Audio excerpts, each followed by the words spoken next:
Bienvenidos a nuestra inmersión profunda en la escuela conductual. Si te interesa el comportamiento organizacional, este es tu espacio.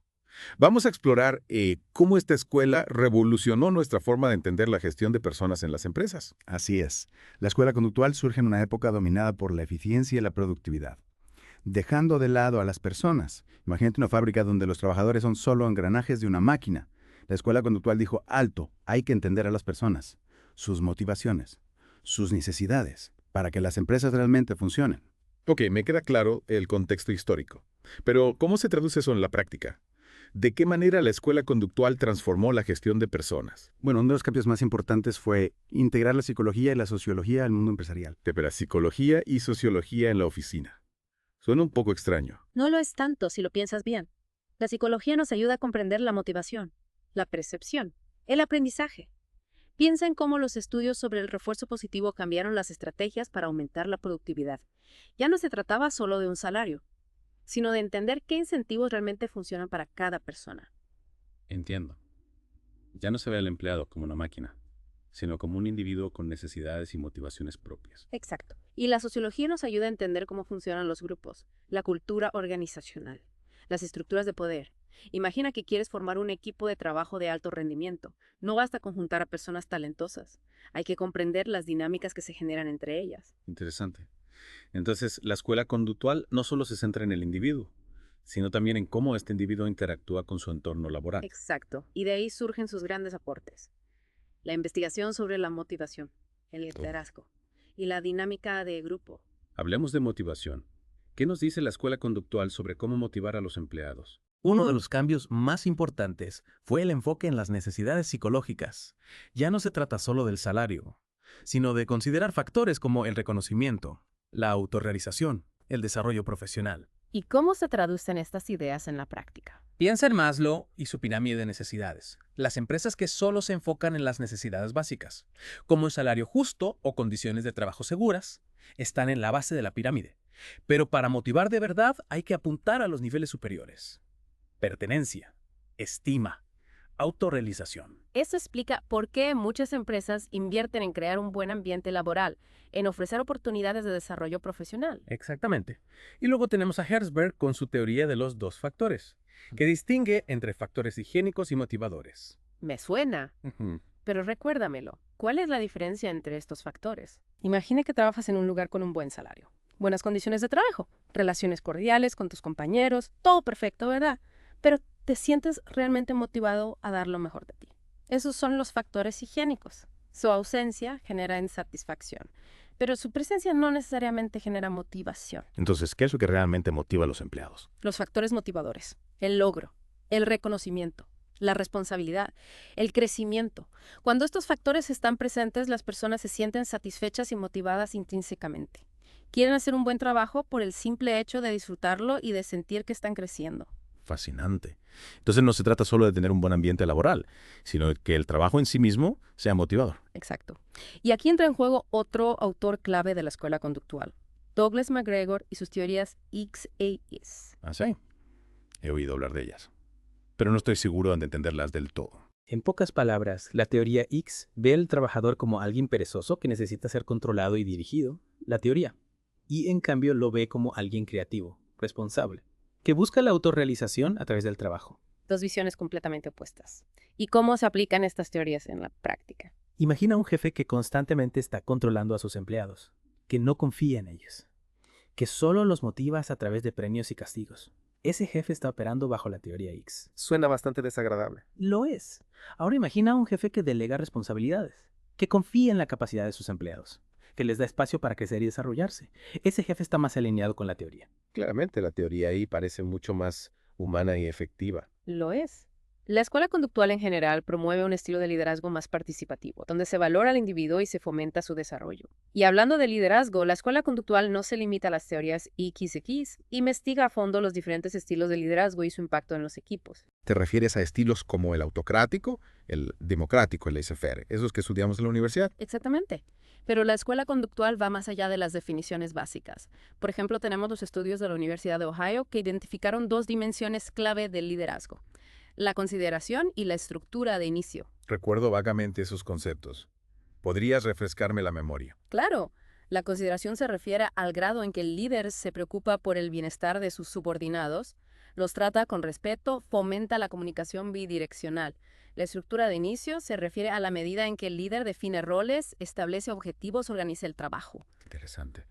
Entonces, un líder puede ser alto o bajo en consideración y alto o bajo en estructura de inicio. ¿Y eso qué implicaciones tiene? Pues que no existe un único estilo de liderazgo efectivo. Depende de la situación del tipo de equipo de la tarea a realizar. Ahí entra en juego el modelo de contingencia de Fiedler, ¿no? Exacto. Fiedler propone que la efectividad del liderazgo depende de la combinación entre el estilo del líder y el control situacional que éste tiene. Uf, eso suena un poco complejo. ¿Podrías explicarlo con un ejemplo?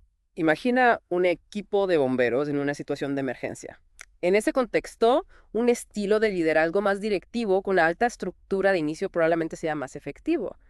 Pero si estamos hablando de un equipo creativo que necesita generar nuevas ideas, un estilo más participativo con alta consideración podría funcionar mejor. Entiendo. El liderazgo no es una talla única, sino que hay que adaptarlo al contexto. Fascinante. Y no podemos olvidarnos de la dinámica de grupo. La escuela conductual nos da herramientas para entender cómo funcionan los grupos, cómo se forman, cómo se desarrollan, cómo se pueden optimizar. Siempre me ha fascinado ese tema. ¿Cuáles son las claves para comprender la dinámica de un grupo? Hay muchos factores a considerar. Los roles que asumen los individuos, las normas que regulan el comportamiento, los procesos de comunicación, la cohesión del equipo, la forma en que se toman las decisiones. Suena complejo.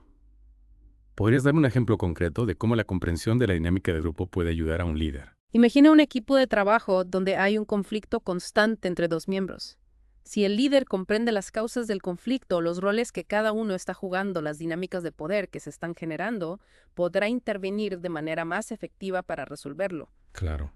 En lugar de simplemente decir, dejen de pelear, puede mediar, facilitar la comunicación, redefinir roles, resignar tareas. Exacto. Y la escuela conductual nos da las herramientas para hacer todo eso. Es increíble cómo esta escuela que surgió hace décadas sigue siendo tan relevante en la actualidad. Su enfoque humanista y su énfasis en la comprensión del comportamiento humano son atemporales. Y en un mundo laboral cada vez más complejo y cambiante, las ideas de la escuela conductual nos ayudan a construir organizaciones más humanas, eficientes y sostenibles. Totalmente de acuerdo. La escuela conductual nos ofrece un marco de referencia para abordar los desafíos de la gestión de personas en el siglo XXI. Y no olvidemos que esta escuela también sentó las bases para las prácticas modernas de gestión de recursos humanos. ¿Podrías mencionar algunos ejemplos concretos? Claro, la selección de personal basada en competencias, los programas de desarrollo profesional, los sistemas de evaluación del desempeño, la gestión del talento, la cultura de feedback, la flexibilidad laboral.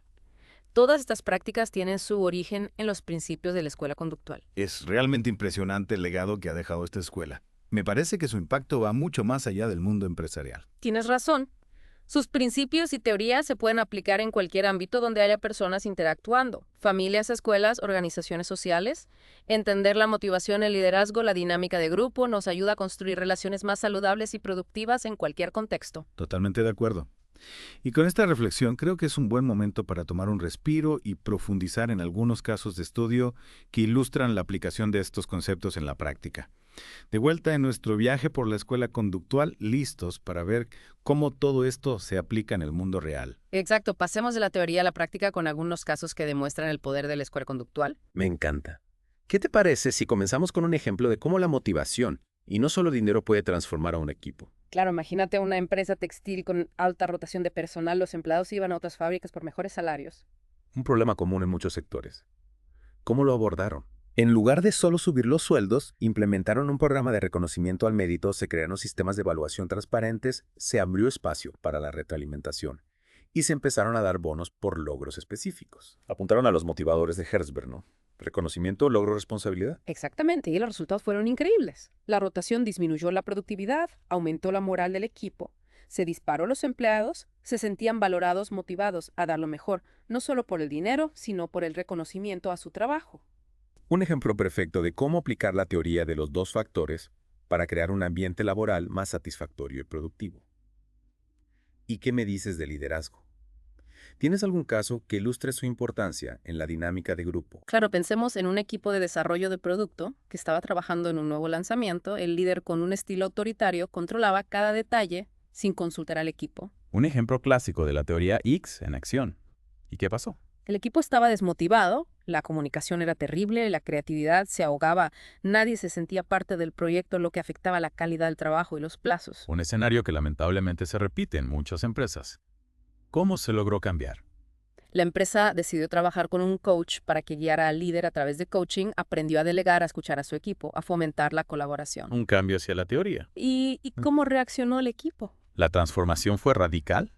El equipo se involucró más en el proyecto, la comunicación fluyó, surgieron nuevas ideas y la productividad se disparó al lanzamiento. Fue un éxito gracias al cambio del liderazgo. Impresionante. Para terminar, hablemos del impacto de la escuela conductual en la gestión de recursos humanos. Claro, pensemos en una empresa que tenía problemas para atraer y retener talentos. Sus procesos de selección eran obsoletos, la capacitación se limitaba a lo técnico y no había programas de desarrollo. Un problema que muchas empresas todavía enfrentan.